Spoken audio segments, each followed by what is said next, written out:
The expedition is heading towards the Salar de Uyuni, the world's highest and largest salt lake.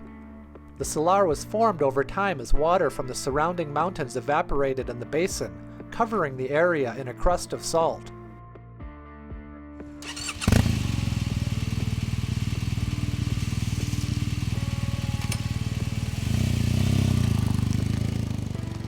Two years ago, the inspiration for Expedition 65 came on the Uyuni Salt Flats because I was leading a tour, and based on the pace that we had to maintain to complete our day, we had about 15, maybe 20 minutes out on the Salt Flats. But I wanted to spend some more time there, and it just nagged at me the whole day as I rode away. Damn it, I wish we'd had more time.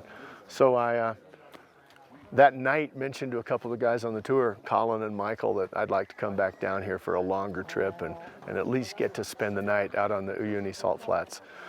And that was the impetus to get it all started. There's one big, huge sand field we're gonna have to traverse. It's a Jeep 2-track for like a day and a half. That's a set of tracks. I know it's doable.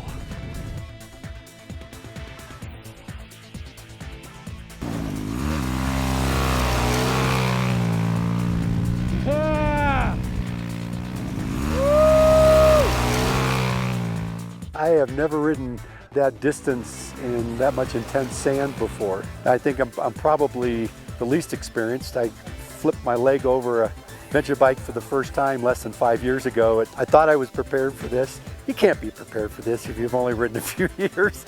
You got to learn on the trip. And the trick was to watch these guys that know how to do it and just let her rip.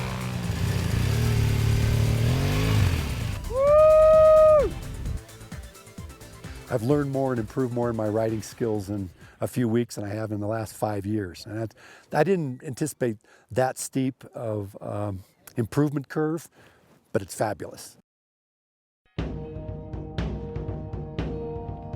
We're running late in the day. We've got 80 kilometers to go, although it's across the lake bed. It's dead flat and perfect traction. So we'll go up and have a little conversation and see. Hey, we're having some fun here with group dynamics. We got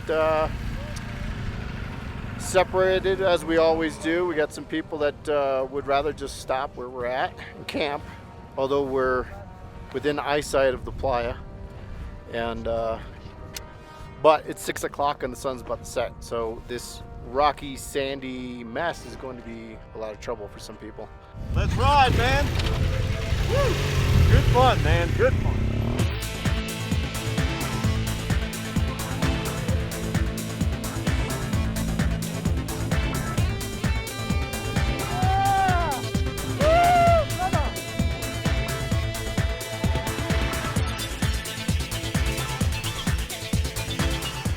It was fucking awesome, dude. I'm like, fuck it, if I'm going down, I'm going good. You guys are welcome to camp in the sand. I'm gonna go to the hostel and get a hot shower and a good meal. We are absolutely going to camp out here tomorrow night. We're going to change our schedule, and because tomorrow night is going to be a full moon. And carefully, let's go see what happens out there. I'm going to stay away from anything wet. Stay to the high side. All right, see you back in a minute.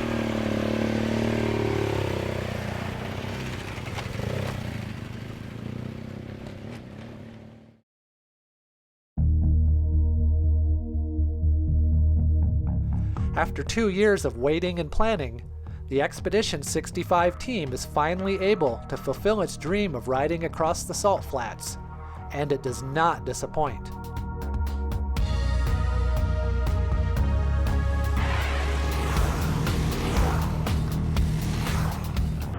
I don't know how well you can hear me, but this is absolutely incredible. I'm cruising at 100 miles an hour across the salt flats. I've never gone so fast in such a perfectly straight line before. You can just haul ass as fast as you want to go. There's no obstructions, no obstacles. Yeah, 100 miles an hour.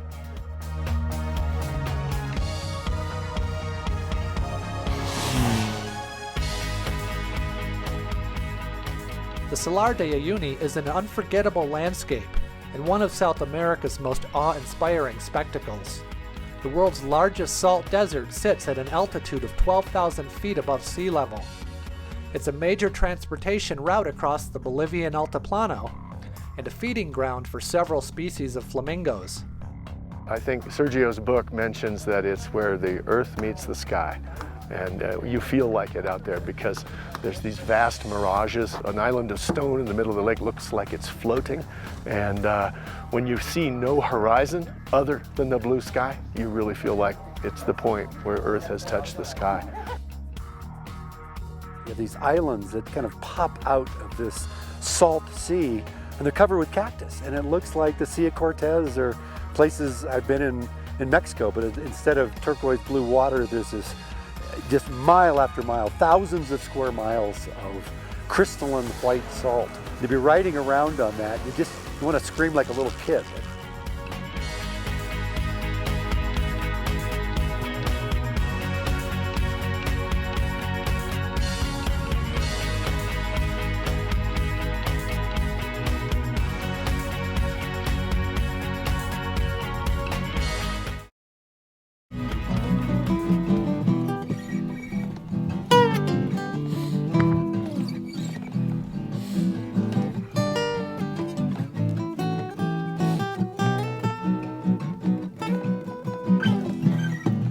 Absolutely a #1 priority goal for me to spend the night out on the Uyuni Salt Flats, and it was magical.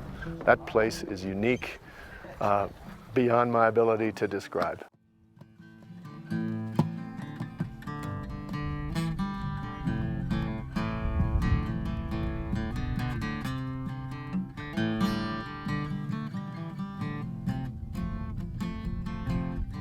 When push comes to shove, I think we're there for each other in a heartbeat, no problem. And I would put this team up against a lot of other teams for sure. There's enough experience here where we can tackle anything on a South America trip like we have been faced with. This thing's been wonderful, and I wouldn't trade this for anything in the world. I give us a lot of credit, and I think that the energy with this group, and I think we will be bonded for life.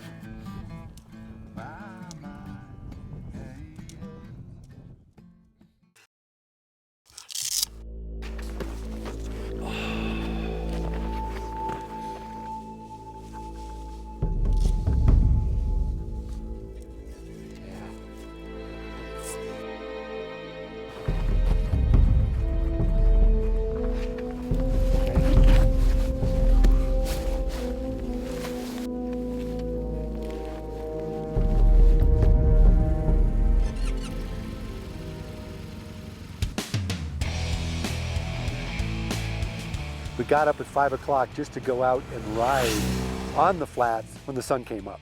The light and the views were unlike anything I've seen before.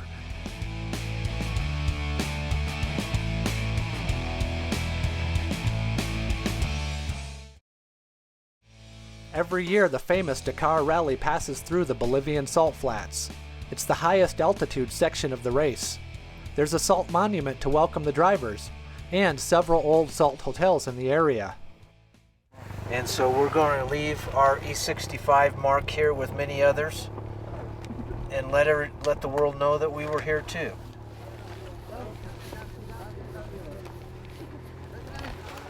After the Dakar, this gets more interesting for more people, because last time we were here, there wasn't many of the Land Cruisers or tourists here, and I love it. I mean, it's my third time. I'm planning to come in 6 months to do the Bolivian Amazon, and it's great. Well, after having spent a couple days out on the salt flats, the bikes, the van, the trailer, everything is caked in salt, which is very corrosive and damaging to the equipment in the long run. So we've stopped off at a Bolivian-style car wash to get all the salt taken off the vehicles. And yeah, it looks great. The bikes are clean, and the crust is gone. So here we go. Near Uyuni, an abandoned train cemetery. This is where the first railway entered Bolivia from Chile in 1890, built for trains carrying minerals to the Pacific Ocean. It was abandoned in the 1940s when the mining industry collapsed. Today, the trains sit rusting and unprotected in the salt winds that blow across Uyuni. You know, the beautiful part about where we are is I have lost track of days and time. This is the epitome of nowhere near civilization. There's nothing here. I mean, even if you try to buy fuel, sometimes they don't sell it because they don't want to fill up this form because the fuel is subsidized for with the government. So that's why we have all the fuel that we need to support us, because if something happens here, you die. I mean, there's nothing. So what's the plan? How much Bolivia do we have left? You have 130 miles of Bolivia left. But it's roughly. the best part, right? It's going to be the best part. It's going to be probably the most challenging because of the altitude, the sand, the dirt, the rocks. But you're going to get to see pink flamingos, green lagoons, geysers, hot springs, Bubbling mud. All within 130 miles? Yeah. Awesome. As the group approaches the border to Chile, they have one last opportunity for some remote backcountry riding in the southwestern corner of Bolivia. They're still riding high up in the Altiplano, at an elevation of 14,000 feet or more. This is a landscape of desert rocks and salt deposits. In the distance, the muddy red waters of Laguna Colorado. Located inside of a national reserve, the lake attracts several species of birds, including 3 of the 6 different species of flamingos. The most grueling part of the trip for me was in Bolivia, coming across that sand and the wind blowing at, I would guess it was gusting at 50 and 60 miles an hour. I think the biggest thing for me is to make sure that I always rode within myself, and I didn't get outside of that, but always just test myself a little bit more. Yeah, the last couple of days was pretty hard riding for me, and I think we have one more hard ride today. I'm nowhere near the top of the pack in terms of expert riding ability, so I had a pretty rough day yesterday trying to just conquer the terrain. And I think one of the prerequisites for coming on this trip was no whining. So even though I felt yesterday like just sitting down and sleeping by my bike until I'd found a way out of here, you can't do that. You know, adventure to me is doing dangerous things I'm really not very good at. Things where you're challenged, where you need to learn to keep up and to be safe and to survive. And this has been one of those experiences. I've had to really push myself to stay safe. I don't like to give up, and I don't quit. And in a trip like this, that's going to be critical. There's going to be a lot of opportunities to quit. There's going to be a lot of opportunities to turn around. But that's not why we're here. We're here to challenge ourselves and live an adventure. Did bury the bike once, which was also a first. I've never done that before. Just came over a berm, gave it gas to try to power through, and just buried the back tire. I mean, buried it right up to the skid plate. So Dave came up, we knocked it over, filled in the hole, and rode it out.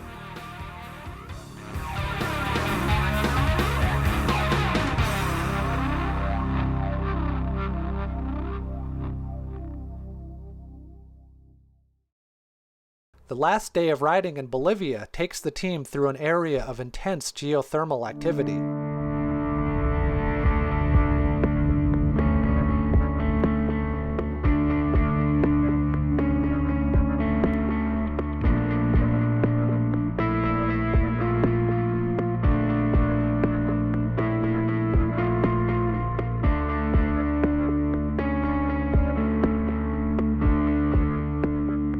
This is an amazing landscape because it is barren in a way because we're way above tree line, but just absolutely gorgeous in the light and the water. A lot of volcanic activities, so you got thermal springs and steam vents, and we were at 16,500 feet. We're still looking up at volcanoes. When I set off for Expedition 65, I think the last 5 days in Bolivia is kind of what I envisioned. It's really unique, and I'm sure memories and stories will come out of this trip. A lot of them will be isolated to Bolivia. At 16,500 feet in elevation, this is the highest customs office in the world, and one of the last stops before leaving Bolivia. In the right place? I think we've done the hardest of the off-road gnarly stuff. And I think what we've got to look forward to now is, you know, 2 more countries, a lot of splendor. We're going to cross the Andes again about another 6 or 8 times, you know, back and forth till we get down to Ushuaia. So I'm looking forward to some easier riding, but longer days. I mean, we've got longer, more tarmacy days going forward than we've had. So I feel like I'm halfway.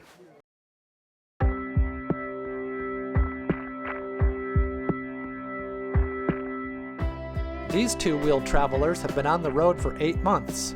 Mother, father, and their 5-year-old son. Finding lodging in a place like this when you're traveling is pretty random. That's why we've got camping gear with us. How far are you going? We go to Brazil. To Brazil? Yeah. That sounds nice. I was feeling pretty badass making it through all that today, and I look at these guys on bicycles that went through the same thing. I go, okay. When you're in the middle of friggin' Bolivia at 15,000 feet, 100 miles from anywhere, where do you sleep? This is what you get. When we first pulled in, I saw those bicycles. I thought we're in trouble. And but there's room for us. There was enough space for everybody to get a bed, albeit 6 beds in a room, kind of dormitory styled. A few steps away from the rustic bunkhouse, a natural hot spring. It was a very cold walk over to the hot springs pool. But man, when you slid into that 90-degree water, oh, it was heaven. I'm gonna stay here all night. I'm gonna sleep here tonight. I'm never leaving. We finally arrived at the Polkas Hot Springs. It's in the middle of nowhere. I couldn't think of something more remote than where we are right now. So for all you people at home, get on your bike, get to the Polkas Hot Springs. It'll change your life. I can't help it. Keep getting older, but the girls stay the same age. And that is how Expedition 65 finishes their journey through Bolivia. They have completed exactly half of the 65 degrees of latitude on their travels south to the end of the world. Up next, 2 very beautiful and surprisingly challenging countries stand between them and their goal. Yeah, and we're getting ready to head to the border today. Hopefully today goes smooth and we get over to Chile, which from what I understand, I think Chile and Argentina, while will be amazing and beautiful, will probably not be as challenging and rugged as Bolivia has been. Bolivia was beautiful and it was brutal. And you put those 2 things together and it was pretty exciting, I think, for all of us. Well, we are very close to the pavement now, so I think we can kind of make it. Bolivia was hard on all of us, but we have a lot of great stuff coming up. We're going to dart back and forth between Chile and Argentina. It's just going to be gorgeous. So the beauty of the trip is coming up. I know it's a chapter to turn, but we gotta turn the page.